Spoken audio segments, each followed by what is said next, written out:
I'm just here to announce our last lecture and our keynote lecture. And let me introduce Professor Pierre Chandon from the University La Sorbonne from Paris. And we are all excited.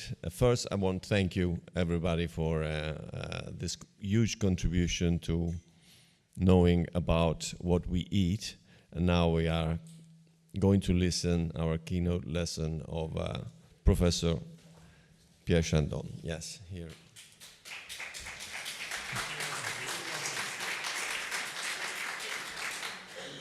Thank you very much. It's a real pleasure to be here. And I want to just, because I know I'm right at the worst time of the day, just before lunch, I'm going to go fast. What Paolo Pasquali said, I really think is very profound. We're not what we eat, but what we think we eat.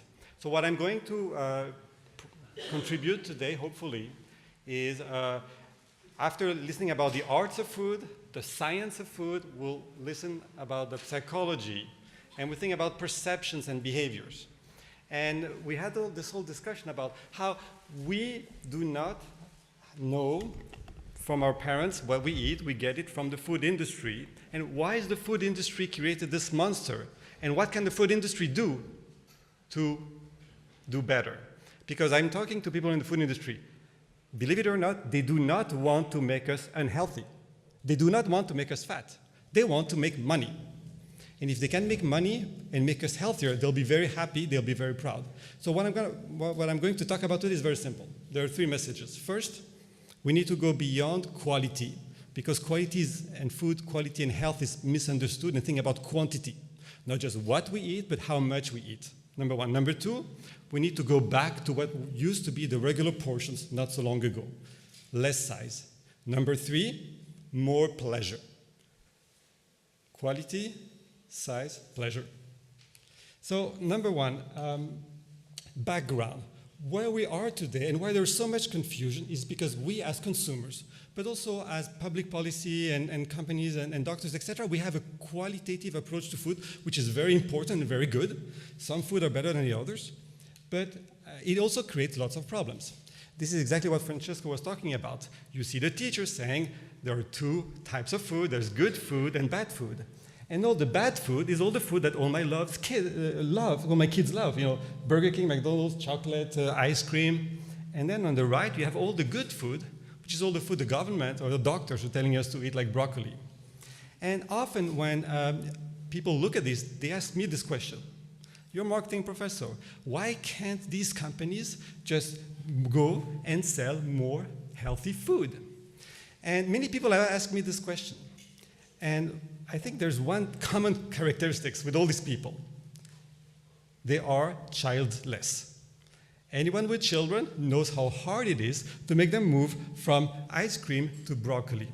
If you don't believe me, I have here data, very simple. This is a TV commercial, but these are kids. It's in English, but you'll see it's very easy to understand, where they are asked, they are told that for this Halloween, which is in a few weeks, instead of the regular candies, they will be given healthy Halloween candies. And look at how they respond.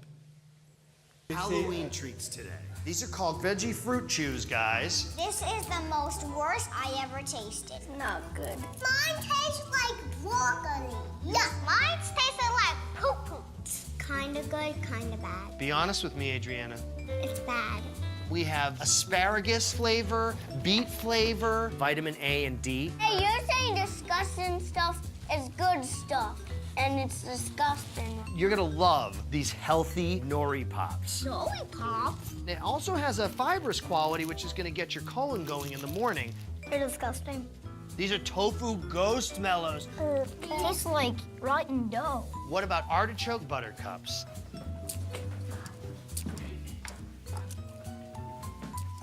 I threw up. You threw up? Okay. They're delicious, healthy cupcakes. It tastes like poopy pinata. Counting riboflavin. B12. B12 is like the best treat you can get on Halloween. It's like the worst thing I've ever tasted. I think I need water. These are the treats that are replacing candy on Halloween. How do you like Halloween without candy? I want candy!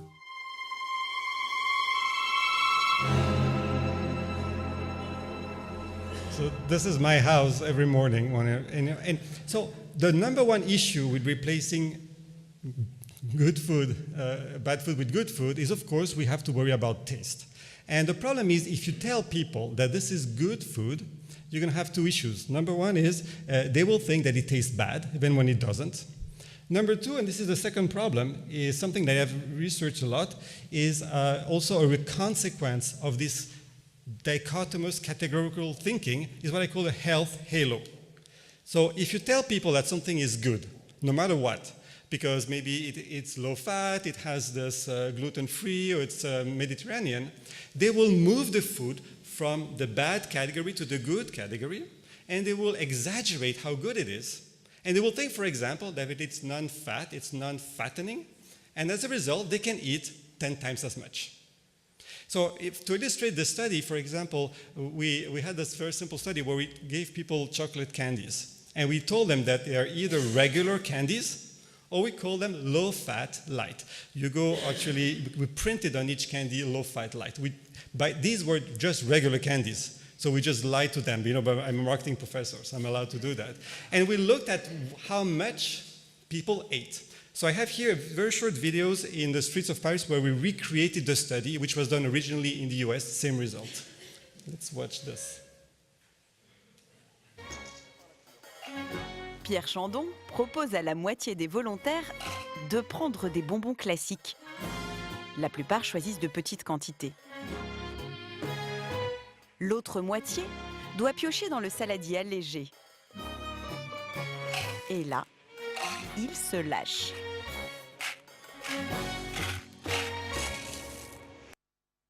I did not even anticipate people will take the cup and dunk it into this. Okay. Because, you know, if it's healthy, I can eat more. So if you look at the results here, when they were called regular, people served themselves 192 calories. They underestimated how much they ate, which is normal. But when they were called low-fat candies, they served themselves 46% more. But when we asked them, how many calories you think you ate? No difference. And so this is the second problem. Okay, first problem is when you say it's healthy, people don't want it. Number two is when you say it's healthy, people overconsume, and then you're back to square one. And this is a really big problem because we have this all the time. Here's a third final illustration of this. Imagine that I'm asking you how many calories are in a cheeseburger. Okay, cheeseburger, bad. Okay, so people will exaggerate how bad it is. They will say about 600 when it's probably more than 300. Then you ask the same people how many calories in a small side salad. Oh, good, you know, so they will underestimate. So here we have a total of 686 calories. Now, imagine you ask the same people how many calories in the combination of the burger plus the salad. The result, burger and salad, in total 511 calories. You're adding the salad and you're reducing the total calories. It's as if the salad, by magic, sucks up all the calories from the burger. This is a great new concept, negative calories. Of course, unfortunately, calories only add. They don't average out. But because we have this view of good food, bad food, we think, oh, good calories and bad calories, they average out. And this explains a lot of the things, you know, why do we keep adding a cherry on the cake? I hate those cherry. I think they add nothing. But we think the cherry sucks up the calories from the chocolate cake. So this really shows how really it is, people are confused. We're confused, nutrition is confusing, and so we need to understand how people perceive and behave to be able to find a solution. The good news is I think there's a solution. I'm not saying we should not reformulate the food. We should not talk about it. The healthiest foods are the foods that don't say they're healthy. The Mediterranean food, the olive oil, etc., that don't have a label, they actually are the healthy ones. As soon as the food starts to claim it's healthy, we have these problems, people don't like it, or they eat too much, etc., etc. So what do we do? I'm going to talk about really two approaches. One of them is focusing on size. If you look at the size of drinks, for example, for the first 60 years of its history, the Coca-Cola company only had one size, 19 centiliters. As a child, I remember that's what we had. Today, the regular size of a soda is 50 centiliters. And we have these huge sizes in the US, for example. And you might think, why does it matter? I know what I want. Here's the thing. In food, we have strong preferences for what to eat, but we don't know how much. We want a regular portion. But what is a regular portion these days? Doesn't mean anything. If you go, for example, we did the study where we either gave people 4 sizes of cups, small, medium, large, extra large in the middle here, or we removed the large one, or we removed the small one. And I don't even need to show you the data. You know what happened, okay? If you remove the large option, and people will eat and drink less. If you remove the small one, people will eat more. Why? Let's focus, for example, on this. So people first had a choice of 4 cups, 4 sizes. People who chose the small one, when it's no longer available, when they come back, they're still thirsty, so all of them choose the new small. Makes sense. Wow. What's most interesting is people who chose the second one, which is 47 centiliter. It's a lot of soda, okay? 47 centiliter is still available the second time they came back, right? If they had a preference for 47 centiliter, it's still available, they should not change. But what do you think happened? By removing the small, 47 centiliter, which used to be a medium, is now a small, relatively. As a result, 1/3 of the people who had chosen 47 centiliter now upsized to the new medium, which is actually 50% larger. It's a huge difference, 50%, okay? But for people, what matters is that it's a medium, it's a regular. So here we already have some solutions. At home, bring back the small sizes. The sizes of plates, as we saw in the great talk from the Last Supper, has increased dramatically. The size of glasses increased dramatically. We used to have these tiny glasses. If you look at cocktail glasses, they're so big. You put it back on the menu in a restaurant or at home, even if no one chooses it. It will redefine what it means to be small. It will make the old small a regular, people more likely to buy it, people more likely to pay for it. Beyond that, there's also the issue of how do you call these sizes? There is no regulation here. I mean, the same size can be called a small or a medium. You go to Starbucks, the small one is called a tall. You can do whatever you want. So we can use this as well to our advantage because this is what marketers are doing. So we did this study where we gave people 3 sizes of fries in front of them. And we changed the name, the brand. We either called them regular, big, king, small, regular, big, or mini, small, and regular. I don't even need to show you the data. You know what happened. Who wants to have a mini portion? Nobody. We want a regular. So if you call the big one the regular, you will see a big increase in the total calories eaten. So the labeling of the size. We are just very bad at estimating quantity. Here's a little quiz for you. I have the data from 8-year-old children. So let's see if you can beat 8-year-old children. Which plate contains more chocolate? A or B? Or is it the same? I heard it. You said A, right? Most people think A. This is what most people said, including the children. Most people, in fact, they thought, okay, there's a trick. They probably have the same amount. 47% said the same.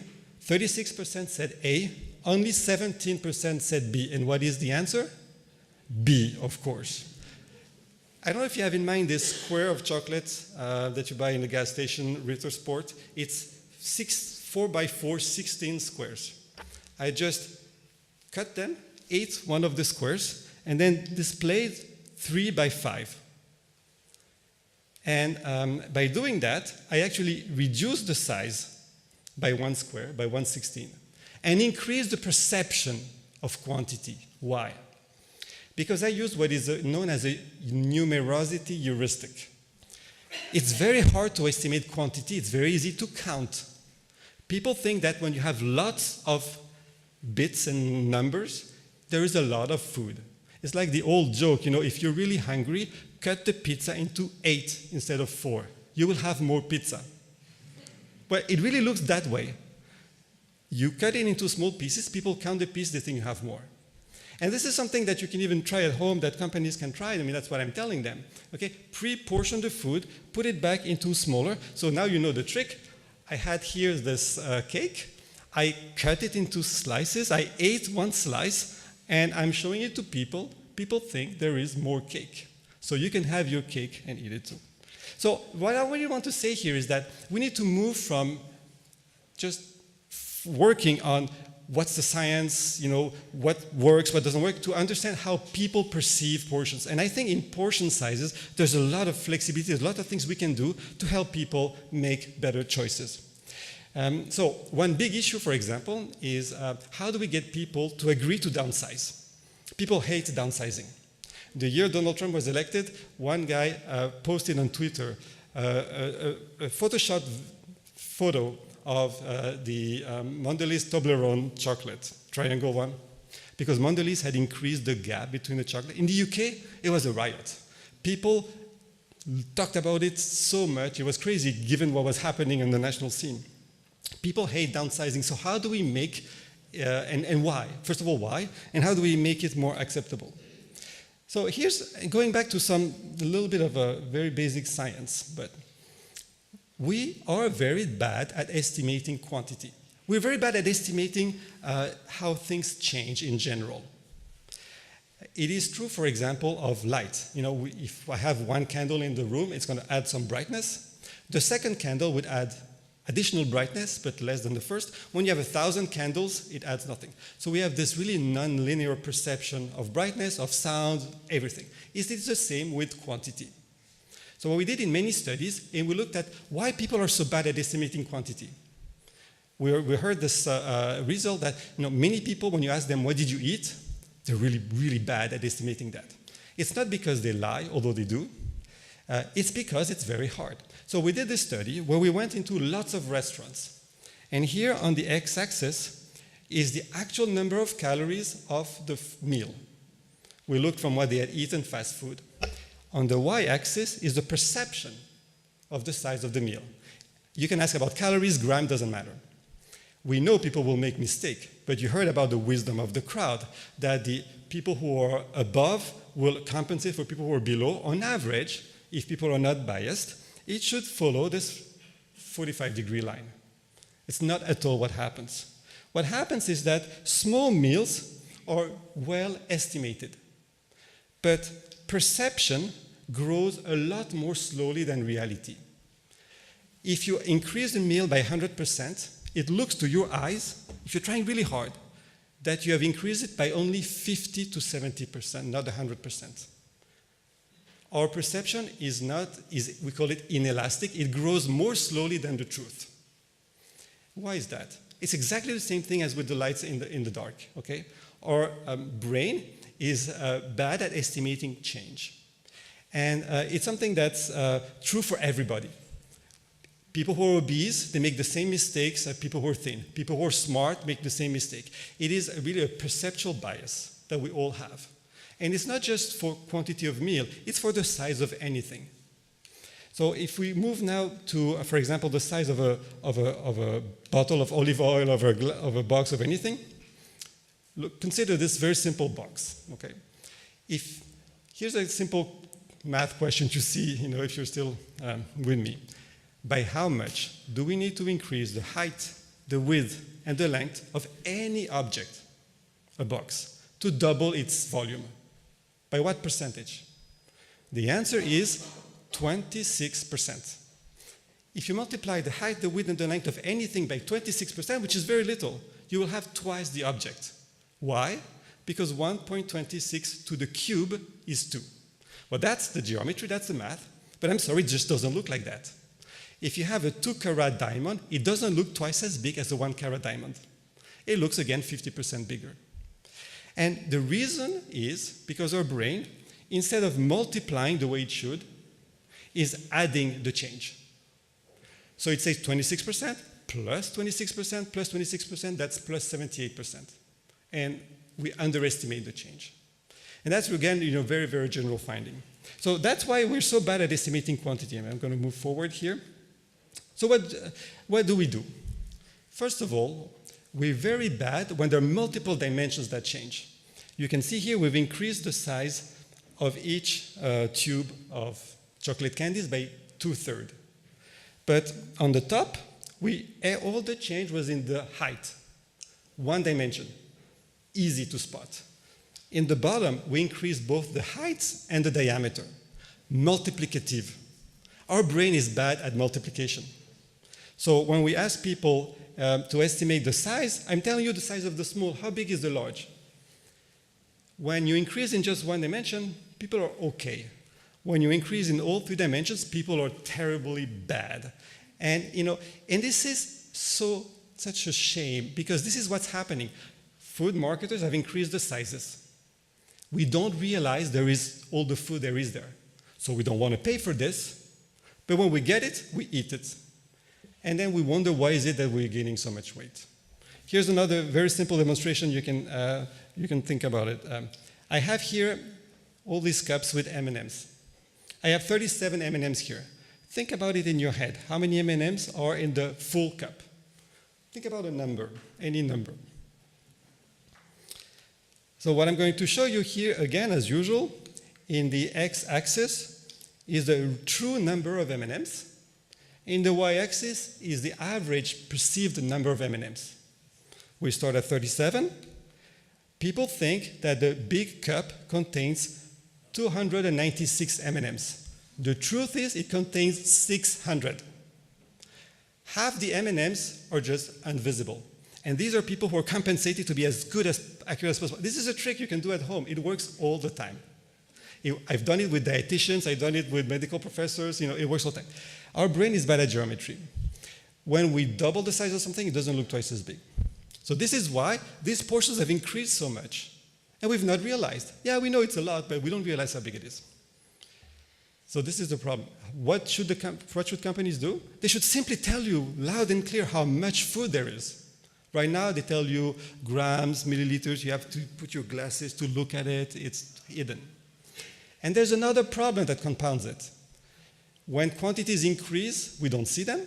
But when quantity decreases, what happens? Oh, it's a totally different story. Imagine now you start from the full cup. I'm telling you there are 592 M&Ms. And you have to tell me how many M&Ms in each one.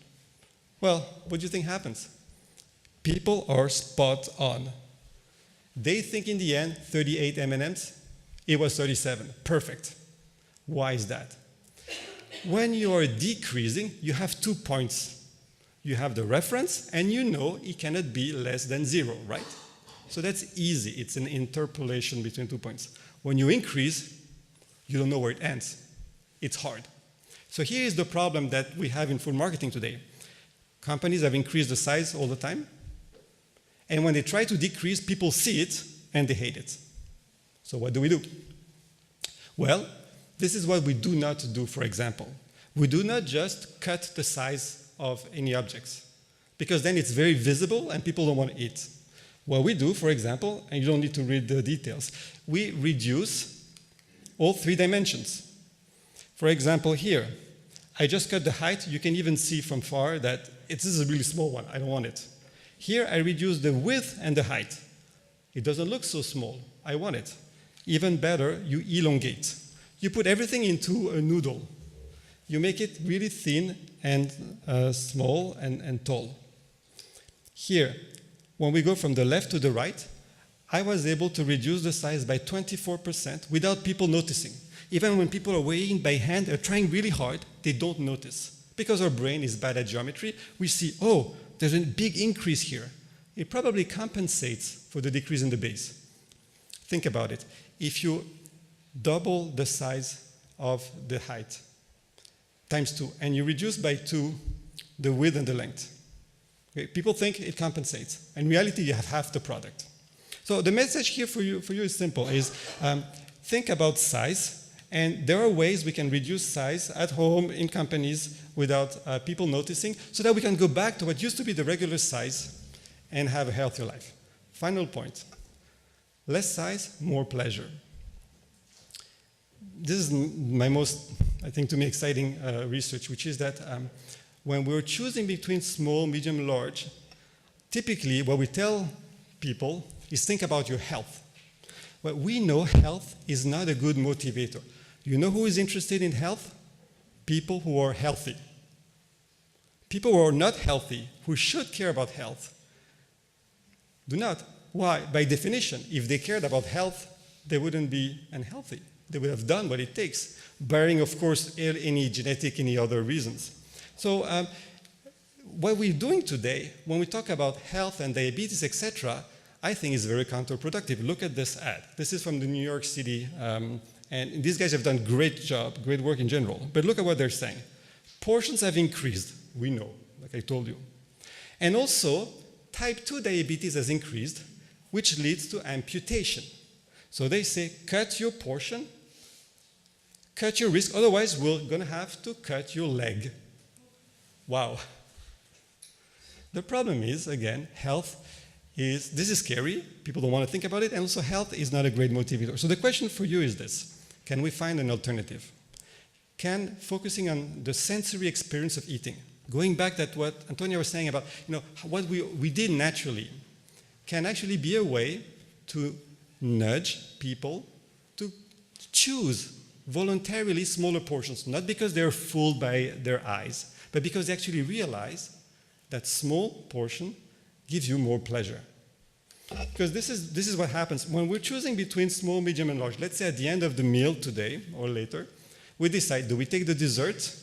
Do we share it? Do we take just a café gourmand, a tiny portion? Typically what happens is we tend to think about, first of all, hunger. Will I still be hungry in the end? So hunger makes you want to prefer the big one. Value for money is the same. When you go to a movie theater and you have the size of portions of popcorn, whenever I buy the small one, I feel bad because I think for just a little bit more money, I could have had a bigger one. I feel I'm subsidizing all these other people who buy the big one. So value for money pushes you to choose big, right? So what we need to find is something that pushes you to choose small. And the nice thing is we have this. And it's something we've all experienced. And it's called hedonic habituation, sensory-specific satiety, whatever. It is the very simple feeling that we have all experienced, which is the following. In food, the first bite gives you the biggest pleasure. The first chocolate mousse, the first time you have this olive oil, it's like, wow, all the sensations, etc. The second one is still pleasurable, but less. The last bite is usually not that pleasurable. It's the one you regret. We know this. What we fail to think about is that in food, the overall pleasure, the eating experience of this chocolate mousse is not the sum of the pleasure from each bite. You do not add the pleasure from each bite. It is not the sum, it is the average. Which means that this last bite of chocolate mousse that we had, which was not really that pleasurable, it doesn't add, it subtracts, it draws down the average.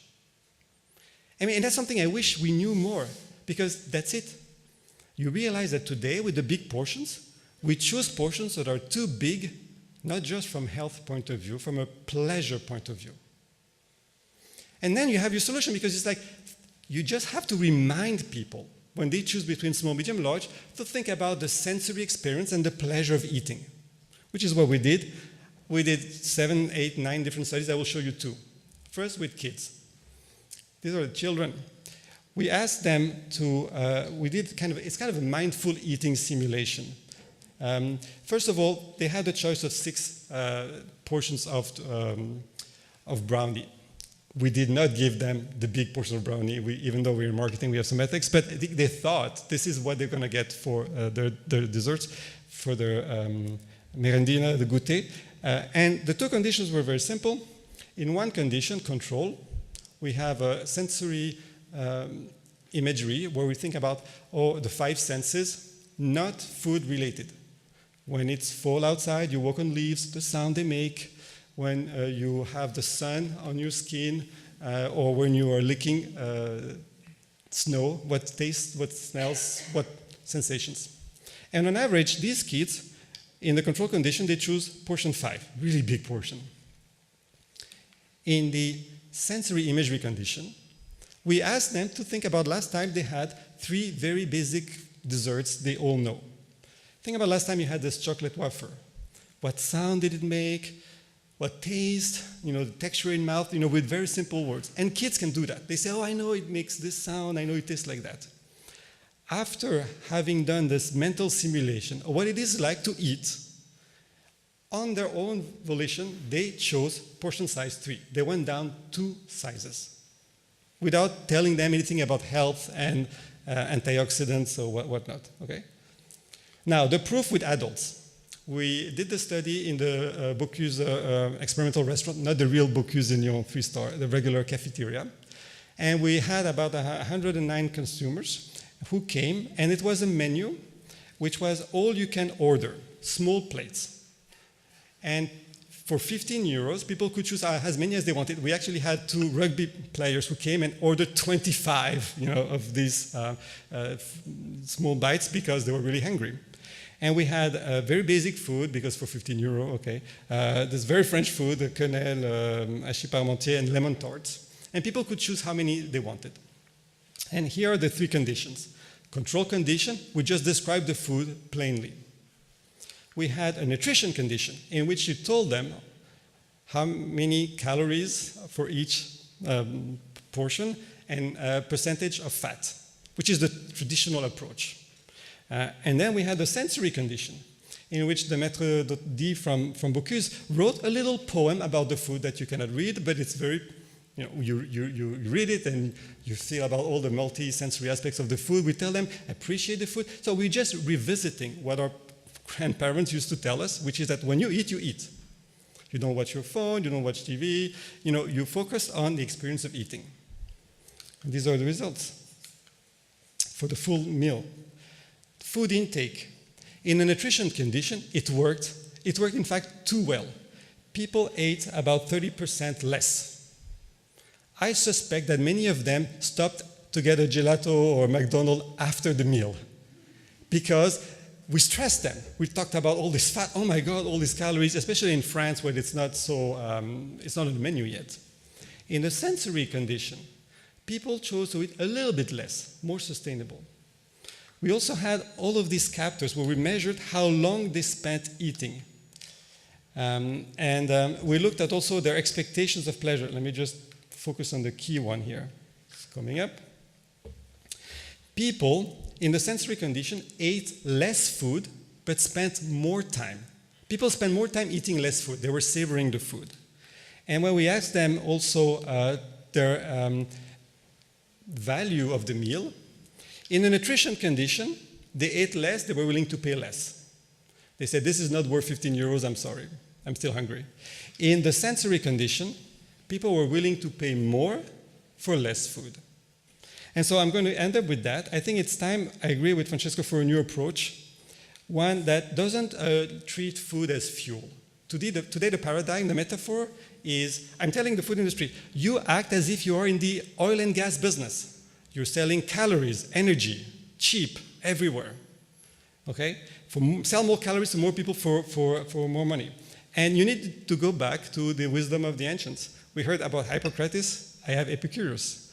In the letter to Ministers, he famously said, a wise person does not just choose the largest amount of food, but the most pleasing amount of food. Because really, enjoyment with food doesn't come with quantity, it comes with quality. So what we need to do is we need to move from quantity to quality. We need to move from hunger and value and health to pleasure. And we need to move also from volume to thinking about different metrics to measure the success of our companies. I'm going to end up now. If you're interested, all of this is available on my website. And now let's go for some practice. Thank you very much.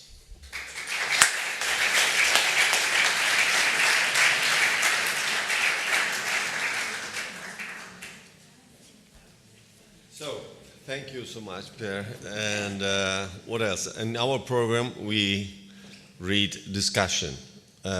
Please, so I invite you, and anybody wants, yes, please. Thank you very much. It's incredible how we didn't prepare each other. We didn't talk each other, but it was That's fantastic. It's incredible. I think it's the same concept we have here in this room. Yes. Okay, so I have a question. As individuals and consumer, all the person tell us what can we do to change these things? I mean, I know you work on a large examples of these things. I very shortly represented as a large example of foods. I mean, the person are skeptical or the changes because they say the food industry do everything. We cannot change anything. While I not agree. I mean, we can do something. I want to have your opinion on that. Can we do as individuals, not as a society, but as individuals? Can we change something in a small portion, of course? But So this is a very important question, and I really think that as we can do, but it's easier. It's really hard to change our willpower. As now the name is escaping me, but we famously know I can resist everything except temptation. So if we're focusing on willpower and self-control, we will fail. So we have to change our environment. And I really think that for me, it's easier to change how much we eat and maybe how often, more than what we eat. I love chocolate, I will always eat chocolate. I hate broccoli, I will never eat broccoli, I'm sorry. But as parents, if we, for example, have different food available and we don't have the bad one and we have smaller sizes, smaller portions, and we aim for something that's reasonable. Now the 50% change, the 10-15% change. Even in cafeterias, I've done this big meta-analysis of these healthy eating nudges. What works best is changing portion size. You can change the size of plate. We saw the example from the Last Supper. You change the size of the plate, you have a smaller plate, people will serve themselves less. Automatically, without having to think, without having to be persuaded, without having to really self-control themselves. You change your environment, and we go back to the old norms of yesterday. In food, it's interesting because, especially we're becoming all Americanized, we have this idea that food is part of the self. And who are you to tell me what to eat? Okay? It's personal freedom. Now, I actually think those norms that look silly, that tell us we have to eat like this and not like that, why? Why not? Every culture has these really strong norms about food. They're helping us. Because as individuals, it's really hard to know what to eat, how much to eat. We can eat anything. I mean, any diet really can work. And we're lost. It's the omnivore's dilemma. So we go back to these norms that seem silly, but actually help us. Eating with at set times, eating in some order, eating smaller portions, eating traditional food. All of these very basic things, I think, will help us. And I'm not talking about, of course, if you need medical help and you're morbidly obese. And I'm talking about prevention to help us gain this 100 calories that actually explain 90% of the population's weight shift is this 100 calories a day. Which is really not a lot. It's easy to do it through this small step approach of changing our environment, and one plate at a time.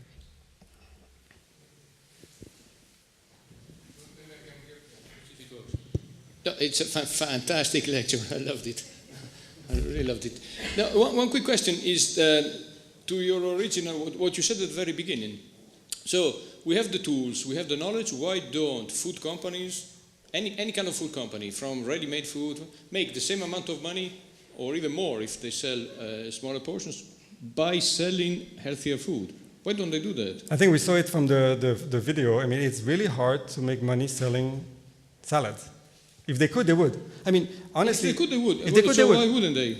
That's what I mean. If you can, so it's an oversimplification because I think also it's true that today people are more interested in health. So you see, for example, in snacks and treats, people move from the old treats to the newer ones, which are better. So there is some change going on. But it is very hard to do. And it's also because the way they measure the success is based on volume. How many billions of gallons of soda? Now they're starting to change, though. So even Coca-Cola is starting to look at the number of transactions. They realize that, hey, if I measure my performance in volume, I will sell 3-liter bottles of soda. If I measure it in number of transactions, I will look at smaller size, because that's one transaction, the same as a small bottle is the same as a big one.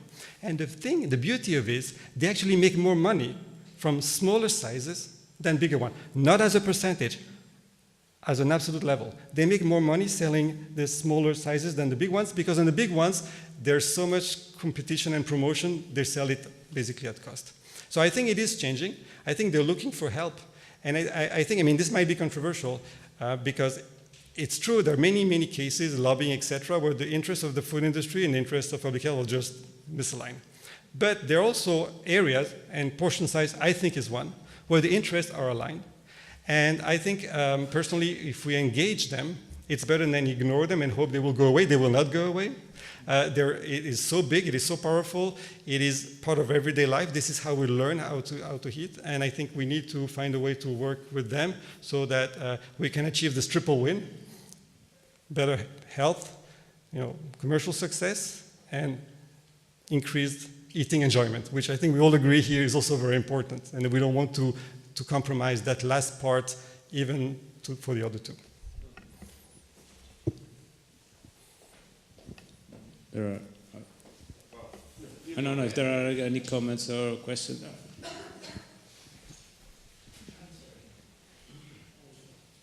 It was very interesting. Thank you. Thank you so much. I want to add another variable to the discussion, deriving from my experience. I had a course on management with people essentially doing selling jobs. And so after the discussion about what they do and what they should do to sell and to have higher profits from their work, a problem came up about their eating, their meals. These are people that start in the morning taking a car, going somewhere, and then rushing in their activities. And then they said to me, at midday, or I eat something or I don't eat. If I don't eat, in the afternoon my performance is decreasing. If I eat, my performance also decreases depending on what I eat. So there is a problem, I think, of designing diets depending on the profession that or the way of life you carry your profession. And this group is so sensitive that they want to be directed in the choice of food, and because they feel very bad about the way they eat. And I think it's another variable. Yeah, you're totally right, but I even think it's simpler than that. Just eat. I mean, not eat on the go, snack, just sit down and eat. If you look at the statistics, when are people eating? You look at France, for example, it's flat, and you have the time here on the x-axis. Around 12:30 to 1:30, everybody is eating. I always joke this is a good time to attack the country because everybody's eating. And Italy is the same. You look at the US, people eat throughout the day. It's amazing. People will eat pizza at 10 in the morning, 3 in the afternoon, 5. Yeah, sure, why not? And why not? Who is to tell you when to eat? I decide what's best for me. But no, when you multiply eating occasions, you multiply the chance of making a mistake. And although in theory, it's probably better if you can resist temptation and eat the right thing throughout the day, it's probably from a physiological point of view better. From a psychological and a behavioral point of view, the more you increase the occasions of making mistakes, the more. And when you eat on your own, in your car, in front of the TV, you don't pay attention to what you eat, you don't enjoy it as much, you need more for the same pleasure. And I think distraction is a really huge problem here. So as simple as that, just eat. Just sit down and eat. And cook would be even better. That would be the next step, but that's, for many people, lost art. I think before we go and think about how do we adapt the diet to your microbiota and to your genes, which is a wealthy ideal, let's go back to the basic, because I think there are still a lot of opportunities to improve the basics. Okay. Are there any other questions or comments? Or okay, so in this case, we are perfect in time, so thank you very much, Thank you Pierre. very much, Francesco. I'll pass the...